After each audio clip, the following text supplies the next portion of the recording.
बिस्मिल्लाहिर्रहमानिर्रहीम अस्सलामुअलैकुम वरहमतुल्लाहि वबरकातुहू। जी नाज़रीन, आज जी तुसी तस्वीर देख रहे हो, इस लड़के का नाम है अली हसन।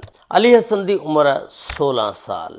ये 21 फरवरी का वाक़या है, तीसरा रोज़ा सी ते इहदे दोस्त जिहड़े ने इहदे कोल आंदे ने, कहंदे कि यार तू ना अज इफ्तारी साडे नाल साडे घर करनी आ। ज़ाहिर है जिहड़ा बंदा इफ्तारी वास्ते बुलावे तो फिर दूसरे दोस्त नूं फिर जाना तो पैंदा ही है। कहंदा ठीक है जी, मैं अज इफ्तारी तुहाडे नाल बैठ के करांगा, पहुंचांगा। जदों इफ्तारी का टाइम होया आधा घंटा पहले इफ्तारी ते पहुंच जांदा उत्थे ते बहिंदे आ दोस्त, 4 जने हुंदे ने इकट्ठे हो के ते बहिंदे ने ते जिस वेले बहिंदे ने ते ओह दोस्त जिहड़े ने चारे इहनूं फड़ के ना इहदे मूँह दे उत्ते सराहना रख के ते इहनूं फायर मार दिंदे ने। और उस तो बाद आप मज़े दे नाल रोज़ा इफ्तार करदे ने। करके ते जिस वेले हनेरा हो जाता, एक कैरी डब्बे वाला हुंदा उहनूं बुलवांदे ने, उहदे विच लै के ते इहनूं DHQ चकवाल हस्पताल पहुँचा दिंदे ने। उत्थे सुट के ते आ जांदे ने ते उहदी मुकम्मल तफसीलात कि इन्हां दी किहड़ी ऐसी दुश्मनी सी कि इफ्तारी ते बुलवाया और उत्थे की रौला बनिया और उसनूं इन्हां ने मार दिता, अज दी इस वीडियो दे विच तुहाडे नाल शेयर करांगा।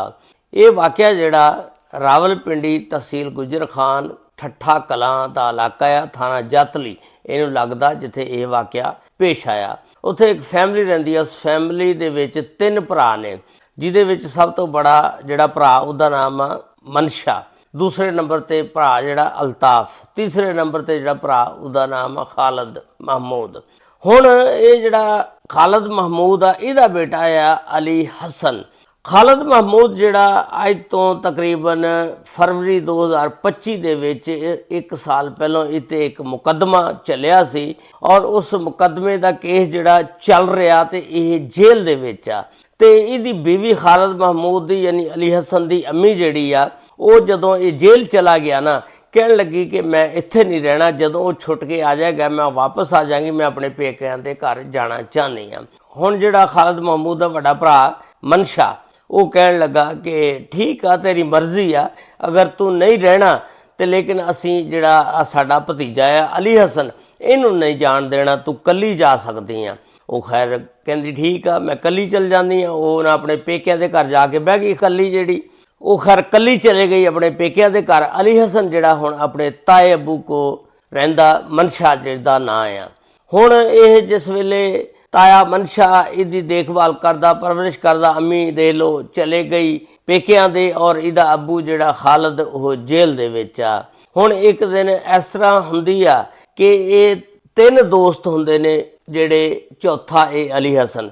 हुण ये दोस्त जिहड़े ने उहदा नाम आ अवैस, जिहदी उम्र है 24 साल। दूसरे नंबर ते दोस्त का नाम है शाहजेब, जिहदी उम्र 22 साल। ते तीसरे नंबर ते जिहड़ा दोस्त आ अरसलान, उहदी उम्र हुंदी 23 साल ते इहदी उम्र हुंदी आ 16 साल। ये 4 दोस्त हुंदे ने। हुण एक दिन इस तरह होया कि अज तो 1.5 महीना पहला ये ना एक गली दे विच खड़े गल्लां करदे ने। अली हसन, अवैस ते शाहजेब बैठे बैठे उत्ते गल्लां करी जा रहे ने ते जिस वेले काफ़ी देर हो जाती है, अवैस कहंदा यार गली दे विच गल्लां करदे खड़े थक गए हैं, चलो मैं बैठक का दरवाज़ा खोलदा, अंदर बहिंदे हैं। ते ये अवैस ने बैठक का दरवाज़ा खोलिया ते अवैस ते शाहजेब ते अली हसन ये तीनों हुण बैठक दे विच बह जांदे आ।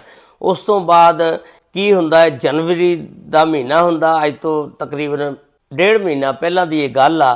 जदों बैठक दे विच बहिंदे आ ते अवैस ते शाहजेब ये दोनों सगे भरा ने, इन्हां दे उत्ते ना शैतान जिहड़ा ओह गलबा पा लैंदा। शैतान कहंदा कि तुसी अली हसन दे नाल जो भी गलतकारी करने, इन्हां नूं बहकांदा। खैर ये अली हसन जिस वेले पकड़दे ने, अली हसन जिहड़ा इन्हां नूं हथ नहीं लाण दिंदा और इन्हां दे नाल घुलण लग पैंदा, आपस विच ही एक दूजे नाल गुत्थम गुत्था हो जांदे ने। उस तो बाद जिहड़े अली हसन दे आ कपड़े फड़ जांदे ने, अली हसन इत्थों छड़ा के ते नस पैंदा अपने घर। जिस वेले पहुँच जांदा जाके ते घर चुपचाप बह जांदा। हुण इहदा ताया अबू मनशा पुछदा, पुत्त खैर तां है, कपड़े पाड़ के आ गया, किसी नाल लड़ाई हुई झगड़ा? कहंदा नहीं अबू, मैं तुहानूं पता क्रिकेट खेडदा, क्रिकेट खेडदियां साडी लड़ाई हो गई सी, झगड़ा इस वजह नाल कपड़े फट गए सी, फलां बंदे नाल झगड़ा हो गया सी। वो कहंदा नहीं पुत्त इस तरह नहीं करीदा, लड़ीदा नहीं हुंदा हैगा। खैर उन्हें ना वो जिहड़ी विचली गल सी सारी अली हसन ने अपने ताए अबू ਤਾਇਆ ਮਨਸ਼ਾ ਨੂੰ ਨਹੀਂ ਦੱਸੇ। ਉਸ ਤੋਂ ਬਾਅਦ ਕੀ ਹੁੰਦਾ ਕਿ ਇਹ ਜਿਹੜਾ ਅਲੀ ਹਸਨ ਆ, ਇਹਦਾ ਜਿਹੜਾ ਦੋਸਤ ਹੁੰਦਾ ਅਰਸਲਾਨ, ਇਹ ਉਹਨੂੰ ਸਾਰੀ ਗੱਲ ਦੱਸਦਾ ਕਿ ਯਾਰ ਇਸ ਤਰ੍ਹਾਂ ਉਹਨਾਂ ਨੇ ਮੇਰੇ ਨਾਲ ਜ਼ਿਆਦਤੀ ਕੀਤੀ ਤੇ ਇੱਦਾਂ ਰੌਲਾ ਬਣ ਗਿਆ। ਤੇ ਇਹਨੇ ਨਾ ਫਿਰ ਇੱਕ ਦਿਨ ਇਹਨਾਂ ਤਿੰਨਾਂ ਨੂੰ ਬੁਲਵਾ ਕੇ ਤੇ ਚੌਥਾ ਆਪ ਤੇ ਬਹਿ ਕੇ ਤੇ ਇਹਨਾਂ ਦੀ ਸੁਲ੍ਹਾ ਕਰਵਾ ਦਿੱਤੀ। ਸੁਲ੍ਹਾ ਹੋ ਗਈ। ਹੁਣ ਫਿਰ ਕੀ ਹੋਇਆ ਕਿ ਅੱਗੇ ਹੁਣ 21 ਫਰਵਰੀ ਨੂੰ ਤੀਸਰੇ ਰੋਜ਼ੇ ਇਹਨਾਂ ਨੇ ਨਾ ਅਲੀ ਹਸਨ ਨੂੰ ਦਾਵਤ ਦਿੱਤੀ ਕਿ ਅੱਜ ਤੋਂ ਇਫਤਾਰੀ ਸਾਡੇ ਘਰ ਕਰਨੀ ਆ। ਅਲੀ ਹਸਨ ਕਹਿਣ ਲੱਗਾ ਠੀਕ ਹੈ ਮੈਂ ਆ ਜਾਵਾਂਗਾ। ਅਲੀ ਹਸਨ ਜਿਸ ਵੇਲੇ ਇਫਤਾਰੀ ਤੇ ਆਂਦਾ, ਸ਼ਾਮ ਦਾ ਟਾਈਮ ਹੁੰਦਾ, ਪਹੁੰਚਦਾ ਉੱਥੇ, ਇਹ ਤਿੰਨੋਂ ਬੰਦੇ ਜਿਹੜੇ ਨੇ ਨਾ ਅੱਗੇ ਬੈਠੇ ਹੁੰਦੇ ਨੇ, ਅਵੈਸ, ਸ਼ਾਜ਼ੇਬ ਤੇ ਉਹ ਜਿਹੜਾ ਅਰਸਲਾਨ ਆ, ਇਹ ਤਿੰਨੋਂ ਬੈਠੇ ਹੁੰਦੇ ਨੇ। ਜਿਸ ਵੇਲੇ ਇਹ ਆਂਦਾ, ਇਹ ਹੁਣ ਪਲਾਨਿੰਗ ਬਣਾ ਕੇ ਬੈਠੇ ਹੁੰਦੇ ਨੇ।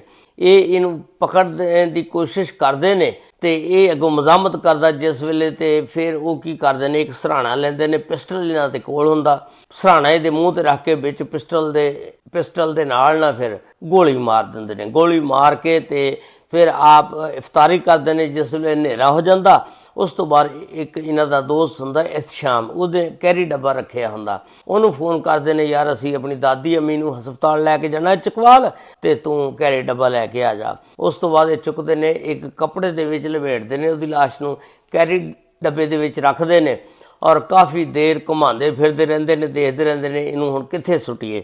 ਉਸ ਤੋਂ ਬਾਅਦ ਜਾ ਕੇ ਜਿਹੜਾ DHQ ਹਸਪਤਾਲ ਆ ਚਕਵਾਲ, ਉਹਦੇ ਬਾਹਰ ਸੁੱਟ ਆਉਂਦੇ ਨੇ। ਜਿਸ ਵੇਲੇ ਸੁੱਟ ਆਉਂਦੇ ਨੇ ਉੱਥੇ ਅਮਲੇ ਦੀ ਨਜ਼ਰ ਪੈਂਦੀ ਆ।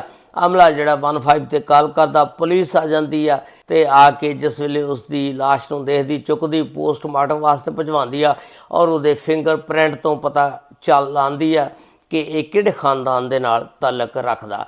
ਬਸ ਫਿਰ ਉਹ ਫਿੰਗਰਪ੍ਰਿੰਟ ਦੀ ਵਜ੍ਹਾ ਤੋਂ ਫਿਰ ਉਹਦੇ ਤਾਇਆ ਮਨਸ਼ਾ ਨੂੰ ਕਾਲ ਕੀਤੀ ਜਾਂਦੀ ਆ। ਤਾਇਆ ਮਨਸ਼ਾ ਜਿਹੜਾ ਮੌਕੇ ਤੇ ਪਹੁੰਚ ਜਾਂਦਾ ਔਰ ਆ ਕੇ ਫਿਰ ਉਹ ਸਾਰੀ ਗੱਲ ਦੱਸਦਾ। ਪੁਲਿਸ ਫਿਰ ਉੱਥੋਂ CCTV ਕੈਮਰਿਆਂ ਦੇ ਜ਼ਰੀਏ ਵੀ ਵੇਖਦੀ ਹੈ ਕਿ ਲਾਸ਼ ਕਿੱਦਾਂ ਇੱਥੇ ਪਹੁੰਚੀ। ਜਦੋਂ ਕੈਮਰੇ ਚੈੱਕ ਕੀਤੇ ਗਏ ਉਹਦੇ ਵਿੱਚ ਵੀ ਪਤਾ ਲੱਗਾ ਕਿ ਇਹ ਕੈਰੀ ਡੱਬੇ ਤੇ ਲੜਕੇ ਆਏ ਨੇ ਔਰ ਇਹਨੂੰ ਸੁੱਟ ਕੇ ਤੇ ਚਲੇ ਗਏ ਨੇ। ਫਿਰ ਜਦੋਂ ਤਾਇਆ ਮਨਸ਼ਾ ਨੇ ਦੱਸਿਆ, ਉਹਨੇ ਕਿਹਾ ਕਿ ਇਸ ਤਰ੍ਹਾਂ ਇਹ ਕੱਲ੍ਹ ਦਾ ਗੁੰਮਿਆ ਹੋਇਆ ਸੀ ਤੇ ਅਸੀਂ ਇਹਨਾਂ ਦੇ ਘਰ ਜਾ ਕੇ ਪਤਾ ਕੀਤਾ ਤੇ ਜਦੋਂ ਪਤਾ ਕੀਤਾ ਵੀ ਤੁਹਾਡੇ ਬੱਚੇ ਜਿਹੜੇ ਨੇ ਇਫਤਾਰੀ ਵਾਸਤੇ ਇਹਨੂੰ ਲੈਣ ਆਏ ਸੀ ਤੇ ਮੈਂ ਮਨਾ ਕੀਤਾ ਸੀ ਕਿ ਤੂੰ ਕਿੱਥੇ ਚੱਲਾ, ਇਹਨਾਂ ਦੇ ਨਾਲ ਤੇ ਲੜਾਈ ਹੋਈ ਸੀ। ਤੇ ਉਦੋਂ ਇਹਨੇ ਮੈਨੂੰ ਕਹਿਤਾ ਕਿ ਮੇਰੀ ਇਹਨਾਂ ਦੇ ਨਾਲ ਸੁਲ੍ਹਾ ਹੋ ਗਈ ਆ। ਹੁਣ ਮੈਂ ਕਿਹਾ ਚਲੋ ਠੀਕ ਆ, ਕੋਈ ਗੱਲ ਨਹੀਂ। ਤੇ ਮੈਂ ਇਹਨਾਂ ਦੇ ਘਰ ਜਾ ਕੇ ਪੁੱਛਿਆ, ਉਹਨਾਂ ਨੇ ਦੱਸਿਆ ਕਿ ਸਾਡੇ ਬੱਚੇ ਵੀ ਹਜੇ ਤੱਕ ਨਹੀਂ ਆਏ, ਉਹ ਕਿਤੇ ਗਏ ਹੋਏ ਨੇ। ਕਹਿੰਦੇ ਕਿ ਮੈਂ ਚੁੱਪ ਕਰਕੇ ਬਹਿ ਗਿਆ ਵੀ ਚਲੋ ਨਾਲ ਇਹਨਾਂ ਦੇ ਬੱਚੇ ਵੀ ਹੈਗੇ ਆ, ਮੈਂ ਪਰੇਸ਼ਾਨ ਨਹੀਂ ਹੋਇਆ। ਲੇਕਿਨ ਮੈਨੂੰ ਕੀ ਪਤਾ ਸੀ ਕਿ ਇਹਨਾਂ ਨੇ ਮਾਰ ਦੇਣਾ।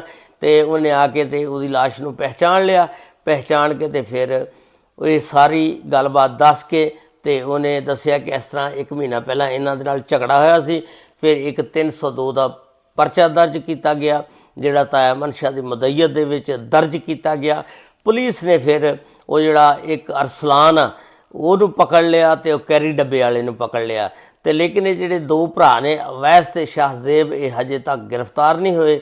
ਇਹ ਸੀ ਅੱਜ ਦਾ ਵਾਕਿਆ। ਇਸ ਵੀਡੀਓ ਦੇ ਬਾਰੇ ਦੇ ਵਿੱਚ ਤੁਹਾਡੀ ਕੀ ਰਾਏ ਆ? ਤੁਸੀਂ ਆਪਣੀ ਰਾਏ ਦਾ ਇਜ਼ਹਾਰ ਜ਼ਰੂਰ ਕਰਨਾ ਔਰ ਚੈਨਲ ਨੂੰ ਸਬਸਕ੍ਰਾइब और लाइक ज़रूर कर दिया करो। और अगर फेसबुक पेज पर तुसी ये वीडियो देख रहे हो, फेसबुक पेज ਨੂੰ फॉलो ज़रूर करना। अल्लाह ताला सब दे रहमत फरमाए। अल्लाह ताला सब ਨੂੰ अपने हिफ्ज़ो ईमान च रखे। अस्सलामु अलैकुम व रहमतुल्लाहि व बरकातुहू।